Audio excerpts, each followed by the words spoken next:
The quiet. Before the storm, Ted Harrington's peaceful life in Pinewood Valley had always been rooted in simple routines. Early mornings on the porch with Emily, editing textbooks, or tinkering with drainage systems. His cabin, built by his great-grandfather, was a relic of family history, nestled among towering pines and the sound of a gentle creek. It was a place where time seemed to stand still, a sanctuary from the chaos of the outside world. But one Sunday morning shattered that peace forever. Ted was just settling into his usual quiet, coffee brewing, birds singing softly, when a figure appeared on his porch. She was flashy, covered in glitter with leopard print leggings and her cheeks painted with bright, shimmering makeup. Her shoes clicked harshly on the wood, a stark contrast to the serenity of the morning. Without warning, she started screaming. "You don't get to sit here anymore," she yelled, voice like nails scraping rotted wood. Ted looked up, puzzled. This wasn't a typical visitor.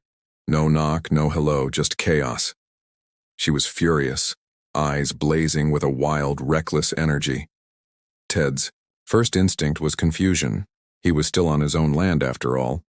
His property stretched around him, quiet and unassuming, shadowed by pines and the mountain breeze. But the woman wasn't finished.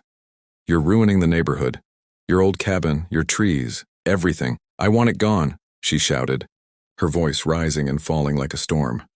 Ted's heart pounded. The words sounded crazy, but her presence was alarming. She ranted about property values, community standards, and how her upscale neighborhood was suffering because of his antique cabin. She waved her manicured hand toward the old structure as if it was a blight. He stood slowly, setting down his manuscript. "Ma'am, I believe I'm still on my property," he said carefully, trying to keep his voice calm. "This cabin has been here for over 100 years, and it's maintained legally." She snorted a harsh, dismissive sound. "Legal? You think that matters? I'll pay you triple, just get rid of it. Move somewhere more appropriate, like a modern mansion." Ted's smile was gentle but firm. "I appreciate the offer, but this cabin is part of my family's legacy. It's not going anywhere." Her eyes flashed and her voice dipped into a menacing whisper. "You're going to regret this.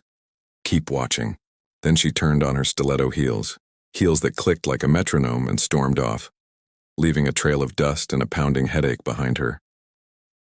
Ted watched her go, a strange feeling twisting inside him. She didn't belong here. This was his land, his home, built by his ancestors. Yet her venomous words echoed in his mind. He reached into his pocket and pulled out Emily's old leather notebook, her gift for their anniversary. With steady hands, he scribbled a quick note. Under day 1, she has no idea who she's messing with. That morning, the storm was just beginning to brew. Ted had no idea that her outrage was only the surface of a much darker conflict lurking beneath the peaceful pine trees, and that within days, her fury would turn into a war he might not survive. But for now, he simply stared at the horizon, knowing that this was only the first crack in the calm surface of Pinewood Valley, and that the real storm was still coming. Vivian Rosewood's midnight attempt to destroy evidence had failed by a hair's breadth. As the distant hum of trucks and heavy machinery faded into the early morning silence, Ted Harrington sat frozen in his cabin, eyes fixed on the dark outline of the ruined pool. His heart pounded like a drum in his chest, knowing that she had crossed a line no one could ignore.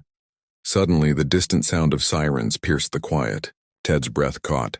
The police were coming. Again. It was the third time in just days.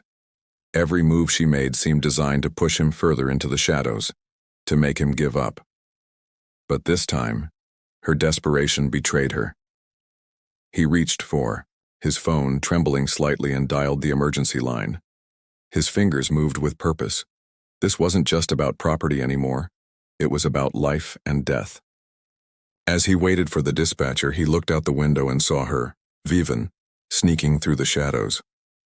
She was carrying a large black bag, her heels silent on the gravel.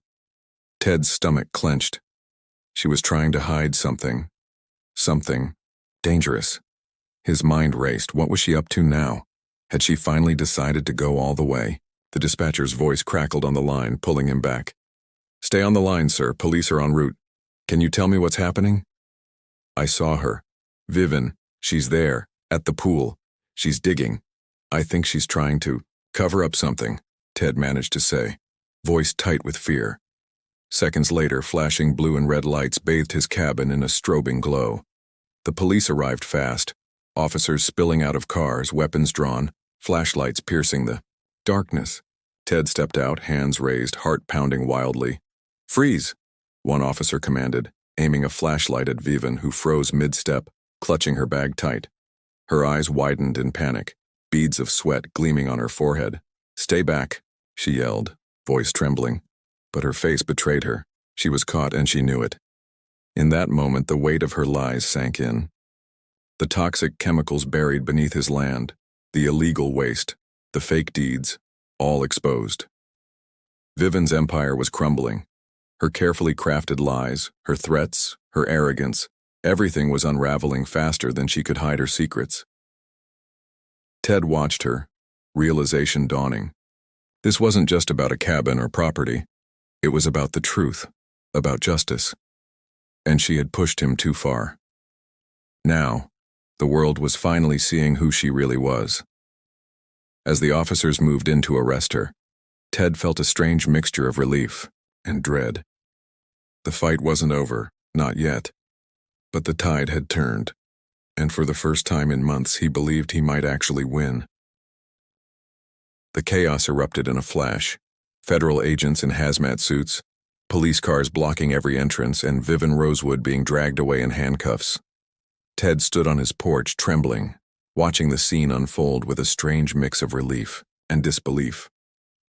For months he had fought alone, digging through lies, exposing crimes, and risking everything. Now it all came crashing down in a storm of justice. But just as the dust settled, something shifted. Ted's phone buzzed violently, in his pocket.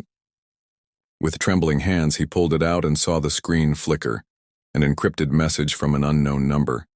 His heart pounded harder. Could it be a warning? Or a trap? He hesitated only a second before unlocking it. The message was chilling. "You think it's over, Ted. You've only uncovered a fraction of what's really hidden. The true power behind Vivian isn't her alone. It's bigger, deeper, and more dangerous than you can imagine." His blood ran cold.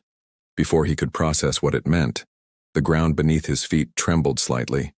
A distant rumble grew, louder, more machinery, more chaos. He looked toward the woods where a faint shadow moved. Something was coming, something he hadn't seen yet.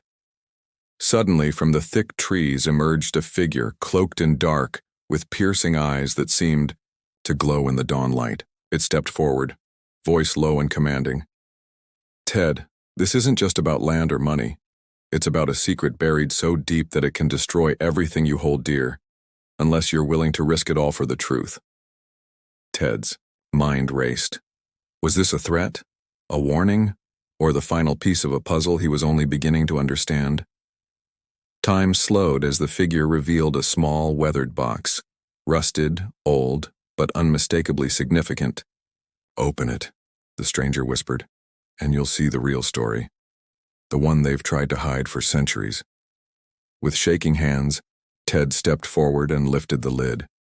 Inside was not gold, nor treasure, but a faded photograph, black and white, showing his great-grandfather Patrick Harrington, standing proudly at the very same land holding a strange artifact. Beneath it, a note in faded ink. "The secret of Pinewood Valley lies beneath this land. Beware, Ted. The truth is more than just history. It's a curse and a gift." As the wind howled through the pines, Ted realized that the battle he fought was only the beginning. The real darkness was still out there, waiting, watching, and somewhere in the shadows the true master was still pulling strings, plotting the final move. He gazed at the photograph, then at the horizon, where the sun was rising, bright, promising, and deadly. His heart clenched with a strange mix of fear and purpose.